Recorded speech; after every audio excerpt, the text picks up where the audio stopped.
नमस्कार, बहुत बहुत स्वागत है आपका। आप देख रहे हैं सियासत की बात सच्चाई के साथ और मैं हूं आपके साथ अजीत। एक बार फिर जनता परिवार का विलय खटाई में पड़ता दिख रहा है। यूं तो ये परिवार कई बार बनता और बिखरता रहा है। इसके धड़ों के भी अलग अलग धड़े होते चले गए। अब जब मोदी युग में इन सभी के लिए अकेले चल पाना दूर की कौड़ी दिख रही थी, तो फिर एक बार एकजुटता की बात होने लगी। लेकिन मुखिया मुलायम ने जिस तरह से इस परिवार के लोगों में उम्मीद भरी थी, उसकी हवा उन्हीं के पार्टी के महासचिव रामगोपाल यादव ने आखिर क्यों निकाल दी? उन्होंने विलय की राह में जो तकनीकी खामियां गिनाई, वो भी किसी के गले नहीं उतर रहा। अब सब मुखिया मुलायम की तरफ देख रहे हैं, लेकिन वो तो फिलहाल कुछ बोलते ही नहीं। बीच में साहब से भी मिलकर आए थे, तो कहीं कोई गुरु मंत्र तो ऐसा नहीं मिल गया। कुल मिलाकर एसपी छोड़कर इस नए बन रहे जनता परिवार के सभी घटकों में बेचैनी शबाब पर है। और सियासत की बात सच्चाई के साथ में आज हम करेंगे इसी पर चर्चा।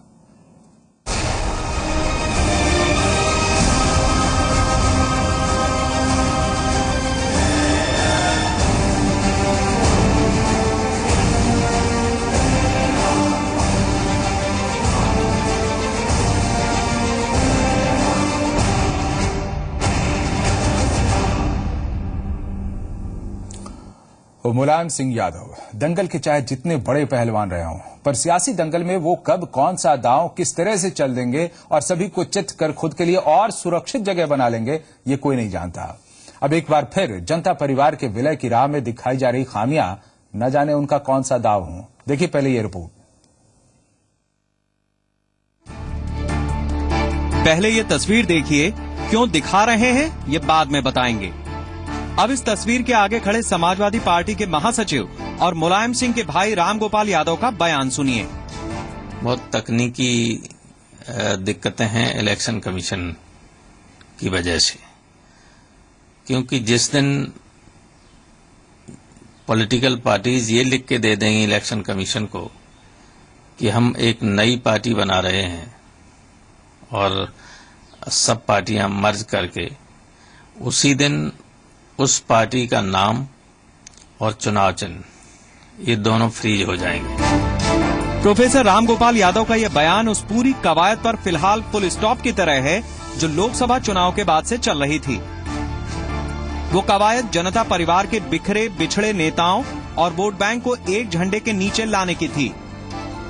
विकास के नाम पर लड़े गए 2014 के लोकसभा चुनाव के नतीजों ने सिर्फ जात पात के सहारे सियासत करने वाले क्षेत्रीय छत्रपों की चूलें हिला दी। इसके बाद जनता परिवार को एक करने की कवायद शुरू हो गई। नेता मिले, बैठे, चाय नाश्ता हुआ, लेकिन हर पार्टी के भीतर नफे नुकसान को लेकर समर्थन और विरोध भी शुरू हो गया। सबसे ज्यादा समाजवादी पार्टी बेचैन हुई, जिसके मुखिया मुलायम सिंह यादव को जनता परिवार का मुखिया चुना गया। लेकिन रामगोपाल यादव ने इस पूरी मुहिम पर तकनीकी पक्ष का हवाला देकर उसे वहीं पहुंचा दिया जहां से ये शुरू हुई थी।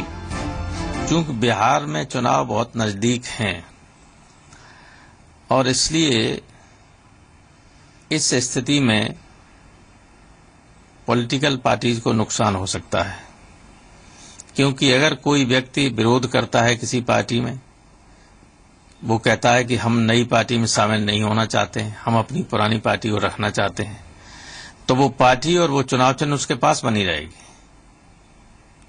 तो नया चुनाव चिन्ह होगा किसी पार्टी के पास और उसी पार्टी का पुराना चुनाव चिन्ह दूसरे लोगों के पास होगा, तो एक कंफ्यूजन होगा। इससे बिहार में राष्ट्रीय जनता दल और जेडीयू दोनों को नुकसान होने की आशंका है। इसलिए अभी बेहतर यही होगा कि दोनों पार्टियां आपस में सीटों का बंटवारा करके चुनाव लड़ें और चुनाव के बाद ये विलय की प्रक्रिया को देखें। अब आइए उस तस्वीर पर जिसे सबसे पहले हमने आपको देखने के लिए कहा था। वैसे तो ये इत्तेफाक हो सकता है कि रामगोपाल यादव जिस जगह पर खड़े होकर बयान दे रहे हैं, उसके पीछे की तस्वीर में नेताजी उनके कान में कुछ कह रहे हैं। लेकिन हर कान पर अपने कान रखने वालों की भी कमी नहीं। लिहाजा जेडीयू के अध्यक्ष शरद यादव दरअसल जो राज्यसभा में जनता परिवार के अगवा होते, तुरंत नहले पर दहला खेल गए और प्रोफेसर की पूरी बात का सिरा मुलायम के सिर चढ़ा दिया। हम लोगों ने जो मर्जर किया है उसका सारी पार्टियों का अध्यक्ष जो है वो माननीय मुलायम सिंह जी को बना दिया है।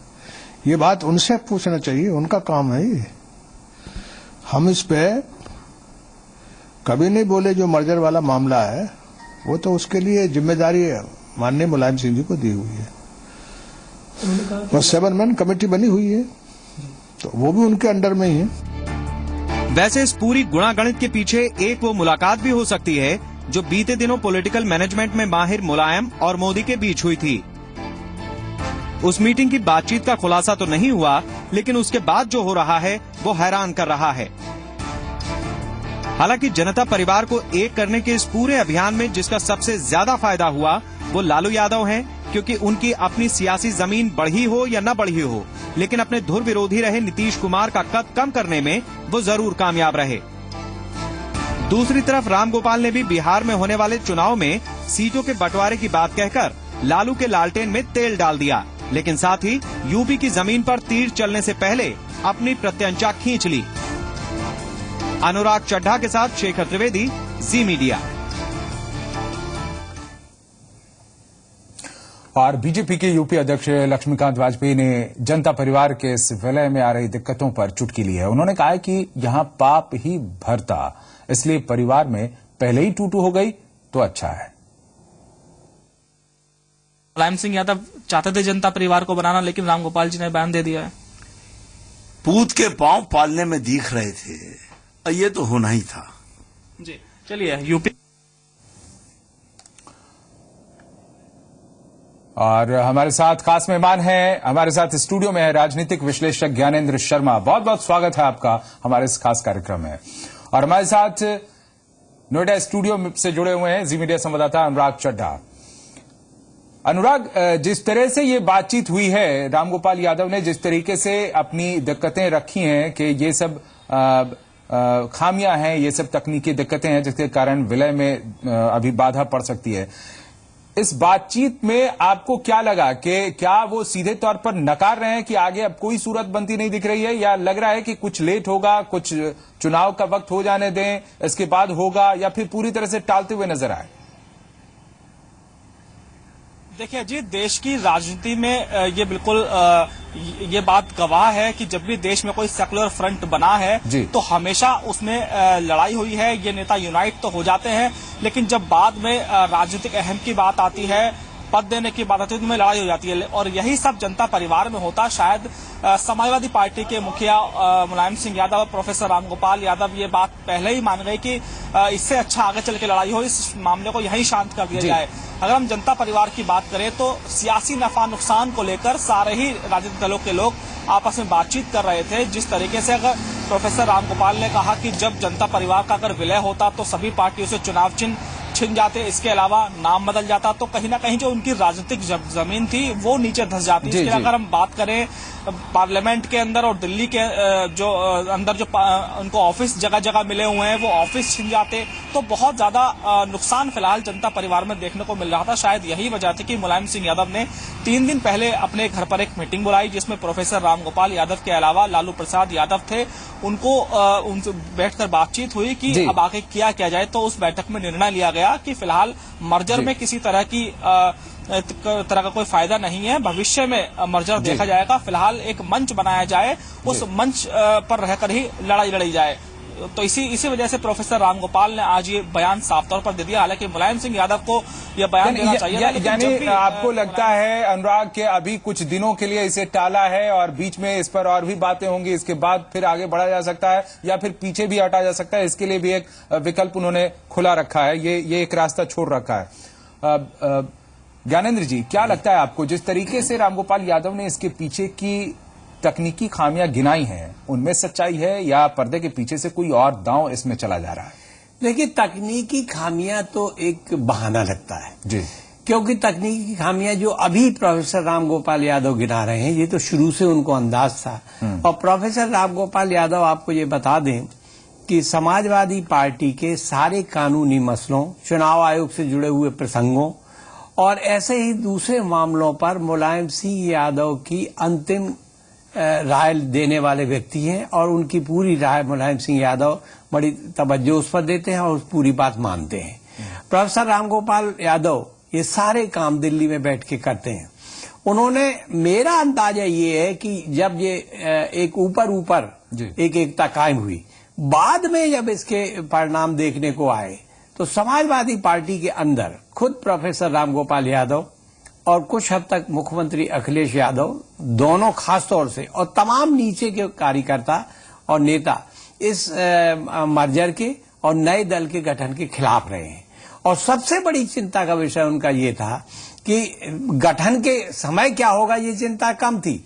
अगर टूटा जनता दल, नया टूटा, तो तब क्या होगा, क्योंकि ये एक भय सबको सताता है कि अगर हमने अपना तो अभी जिस दिशा में आप बोल रहे हैं ज्ञानेंद्र जी, अगर ये मर्जर होता, बहुत जल्द हो जाता, तो भी जो फायदे में ज्यादा रहता, जिस तरीके से मुखिया बनाया गया मुलायम सिंह यादव को, इसमें आगे किया गया, अगवा बनाया गया, और हो सकता है कि इनके पार्टी लाइन पर ही बहुत कुछ डिपेंड होता, बाकी जो पार्टी लाइन है, अलग अलग छोटे छोटे घटक हैं, उनका अस्तित्व इनमें विलय हो जाता। तो लाभ में तो यही रहते ना, बाकी दूसरी पार्टियों को तो उस तरीके से कुछ मिल नहीं पाता। नहीं, लाभ में तो देखिए, मुलायम सिंह यादव को अध्यक्ष बनाना कोई आश्चर्य की बात नहीं थी। इसकी दो वजह, एक तो मुलायम सिंह यादव की पार्टी इन सारे जो घटक दल 6 हैं, इन सब में मजबूत पार्टी है।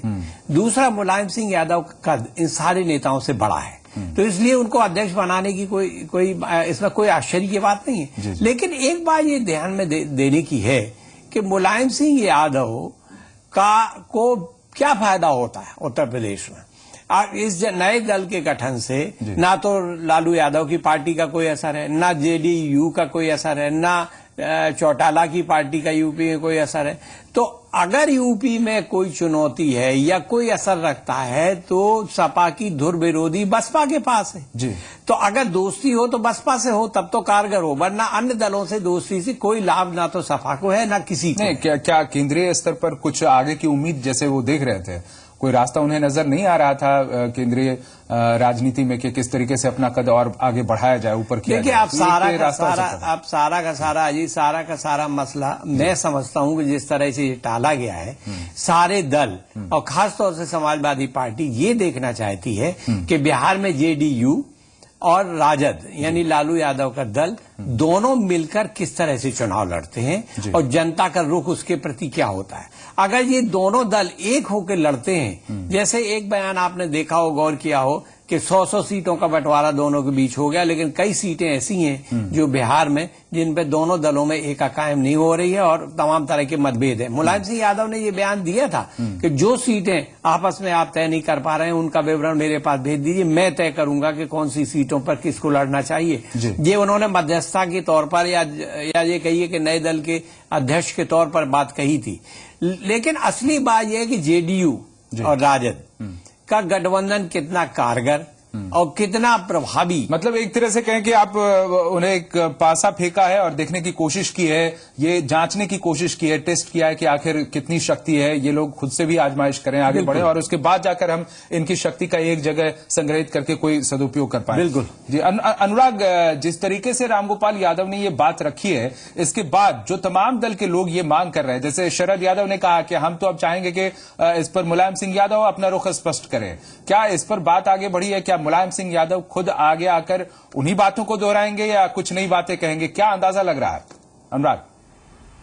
देखिए अजीत जो दूसरे दलों के नेता हैं वो इस बात के पक्ष में थे कि मर्जर जनता परिवार में सभी पार्टियों का होना चाहिए, क्योंकि वो अपने नफा नुकसान को देख रहे थे। कई नेता तो ऐसे थे जिनकी राज्यसभा अभी खत्म हो जाएगी 2016 में, तो कहीं ना कहीं वो मुलायम सिंह यादव की तरफ अपनी आस गड़ाए बैठे थे कि समाजवादी पार्टी ही उनको राज्यसभा दे सकती है। इसके अलावा यूपी की सत्ता में उनका इंटरफेयर बढ़ जाता, तो कई मायनों में राजनीतिक नफा उन लोगों को था। तो ऐसे में उन लोगों को बिल्कुल बड़ा झटका लगा है, जो लगातार दिल्ली में यह बयान दे रहे थे कि अब जल्द ही जनता परिवार का में मर्जर हो जाएगा बाकी पार्टियों का। ये बात जरूर है कि इस जनता परिवार का अगर विलय होता पार्टियों का, तो बिहार के चुनाव में लिटमस टेस्ट जरूर होता, लेकिन उससे पहले ही कहीं ना कहीं जनता परिवार का बिखराव हो गया। अब जिस तरीके से प्रोफेसर रामगोपाल ने यह बात कही है कि पहले इसका असर देखना होगा बिहार के चुनाव में कि आरजेडी और जो जेडीयू है किस तरीके से वहां पर अपना करिश्मा दिखा पाते हैं। बाद में मर्जर पर विचार किया जाएगा। जी, बहुत बहुत शुक्रिया आपका जानकारी देने के लिए और बातचीत के लिए। अनुराग चड्ढा हमारे संवाददाता जो बता रहे थे कि क्या क्या परिस्थितियां हो सकती हैं। ज्ञानेंद्र शर्मा हमारे साथ राजनीतिक विश्लेषक स्टूडियो में मौजूद हैं। आगे भी चर्चा इस पर करेंगे। मोदी से मुलाकात का क्या असर हो सकता है, या फिर बिहार की राजनीति में जिस तरह की बातें कही जा रही हैं, क्या लालू को फायदा पहुंचेगा इससे, या फिर आरजेडी के प्रवक्ता ने जिस तरह का बयान दिया है मनोज झा ने, उससे क्या आगे की सूरत बनती दिख रही है। क्योंकि तमाम जो घटक दल हैं वो चाह रहे हैं, जिस तरीके से ये बयान दिया गया है उसमें वो अपना नुकसान देख रहे हैं। तो आखिर ऐसा क्यों है, इन सब की पड़ताल करेंगे एक छोटे से ब्रेक के बाद।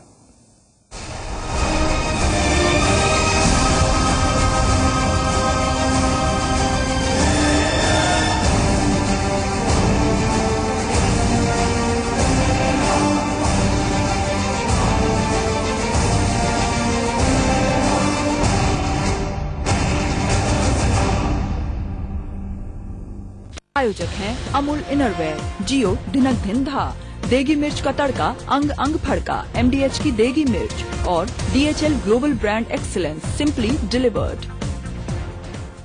पापा ये देखिए, अब इंश्योरेंस सिर्फ 1 रुपए में। ऐसा कैसे? हाँ बेटा, क्योंकि हमारे पीएम लाए हैं प्रधानमंत्री जीवन ज्योति और प्रधानमंत्री सुरक्षा बीमा योजना। बेटा, अगर कल को मेरा एक्सीडेंट हो जाए तो मेरे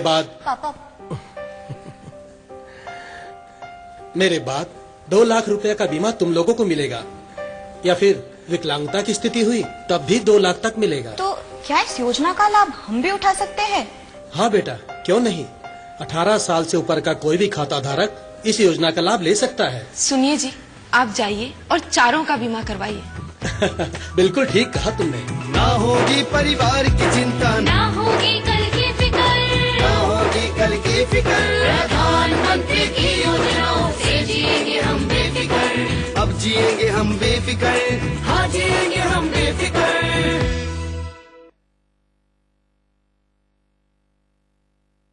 हमारा शरीर है 70% पानी और इस शरीर को चाहिए मिनरल्स, इसीलिए सिर्फ एक्वागार्ड, जिसकी एडवांस्ड मिनरल गार्ड टेक्नोलॉजी पानी के नेचुरल मिनरल्स बचाए, पानी को शुद्ध से बढ़कर सेहतमंद बनाए। एक्वागार्ड, शुद्ध से ज्यादा सेहत का वादा। That's my dad.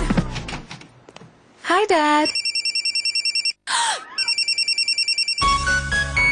What a great phone. Lavirus X1 Atom with 5 MP camera and smart swipe.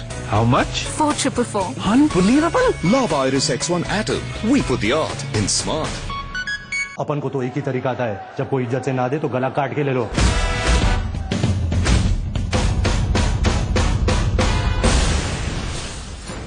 Thanks to you मेरी जिंदगी मुझे वापस मिल गई। एक टैबलेट रोजाना रखे आपको फिट, शार्प और एक्टिव। मेरा भरोसेमंद न्यूरोबियन फोर्ट, जिंदगी जी लो दोबारा। किसान अपनी मेहनत से अन्न उगाता है, लेकिन कई बार एक दुर्घटना उसे मेहनत करने लायक भी नहीं छोड़ती। अब मुश्किल वक्त में सरकार किसानों के साथ खड़ी है। हर साल केवल 12 रुपए देकर प्रधानमंत्री सुरक्षा बीमा योजना के तहत हमें 2 लाख का दुर्घटना बीमा मिलता है, और यह 12 रुपए हमारे बचत खाते से खुद ही निकल जाते हैं। आप भी अपने नजदीकी बैंक जाएं और इस योजना का लाभ उठाएं। चलो की मम्मी ऑफिस गई है, खीर बना के गई है, खाएगा? कमला, वो देख, ऊपर वाला सब देख रहा है। CP+ HD सिक्योरिटी कैमरास, ऊपर वाला सब देख रहा है। क्विक हील खरीदो, गाड़ी जीतो कॉन्टेस्ट। सुरक्षित करो अपने पीसी, लैपटॉप, टैबलेट और स्मार्टफोन को क्विक हील एंटीवायरस से, और पाइए आकर्षक इनाम और फोर्ड इको स्पोर्ट जीतने का मौका।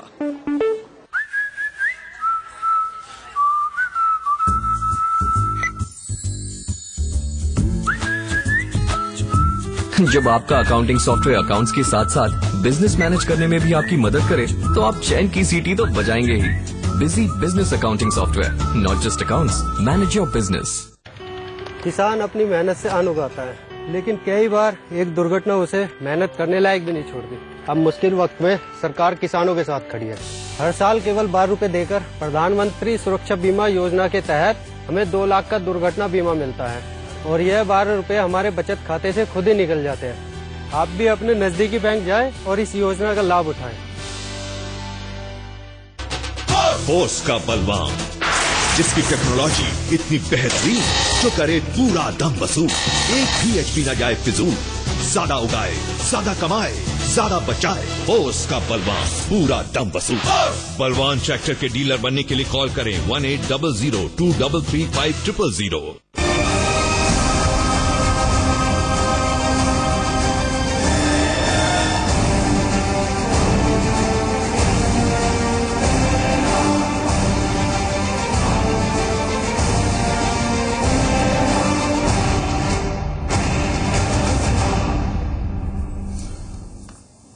तो सियासत की बात सच्चाई के साथ में आज हम यही चर्चा कर रहे हैं कि बूझो तो जाने आखिर जिस तरीके से जनता परिवार के विलय की संभावनाएं चल रही थीं, उन्हें खटका क्यों लगा, वो बीच में क्यों रुक गया, इसके पीछे वजह क्या है। हमारे साथ राजनीतिक विश्लेषक ज्ञानेंद्र शर्मा हैं। ज्ञानेंद्र जी, इन सब के पीछे जो वजह है, जो कारण है और क्यों ऐसा हो रहा है, इसमें एक ये भी वजह बताई जा रही है। जिस तरीके से मुलाकात हुई है मोदी की मुलायम के साथ, कल गोपनीय मुलाकात हुई है, क्या वहां से तो कोई सूत्र नहीं मिल रहे हैं इस तरह के जिससे कि एक जो प्रेशर बन सकता था उनके खिलाफ वो बनने से पहले ही बिखर जाए और इसका कोई दूसरा फायदा मुलायम सिंह यादव उठा ले जाए? देखिए, ये कहना तो बहुत मुश्किल बात है, क्योंकि मुझे नहीं लगता कि नरेंद्र मोदी जी से जो मुलाकात हुई है मुलायम सिंह की, उससे इसका कोई लेना देना है। क्योंकि समाजवादी पार्टी में पहले से ही इस महागठजोड़ के खिलाफ अंदर अंदर बहुत बड़ा विद्रोह था और बहुत बड़ी नाराजगी थी और तमाम छोटे बड़े नेता इसके खिलाफ थे शुरू से।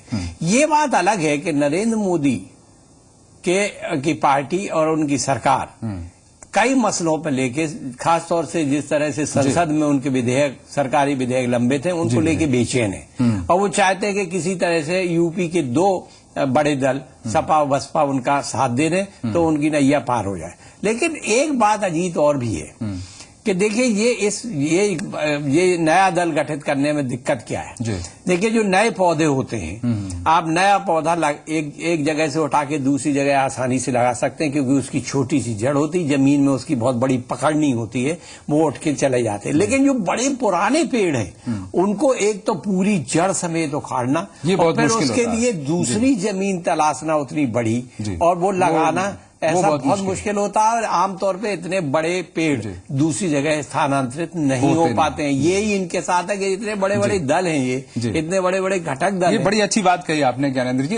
एक और जो एस्पेक्ट इसका है वो ये है कि मुलायम सिंह यादव कई बार इससे पहले भी राजनीति में इस तरह का करते हुए देखे गए हैं कि उन्होंने एक प्रेशर बनाने की कोशिश की, आसपास के लोगों को एकजुट किया, एक प्रेशर बना और फिर प्रेशर रिलीज भी उन्होंने कर दिया, उसका कोई न कोई फायदा उठा ले गए लास्ट में वो अंत में।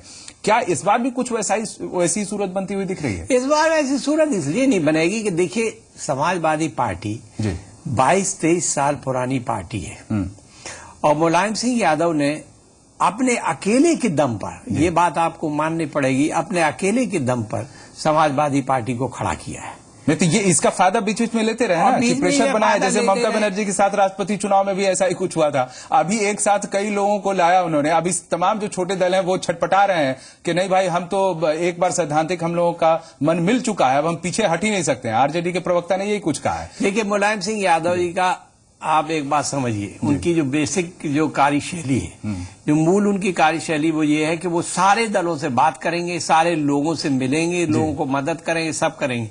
लेकिन उनके अंदर जो एक पार्टी का स्वार्थ है वो बहुत गहराई से जमा हुआ है। वो अपनी पार्टी के स्वार्थ के आगे सब कुछ छोड़ देते हैं और अपनी पार्टी का स्वार्थ उनका इसमें है कि समाजवादी पार्टी रहे, समाजवादी पार्टी की साइकिल जिंदा रहे, साइकिल चलती रहे। यानी आप इसमें ये देख रहे हैं आगे के भविष्य के लिए, यही अंतिम सवाल मेरा होता कि तमाम जो दल हैं वो एक संघ की तरह रहे, मतलब विलय उनका ना हो लेकिन एकजुटता उनमें रहे।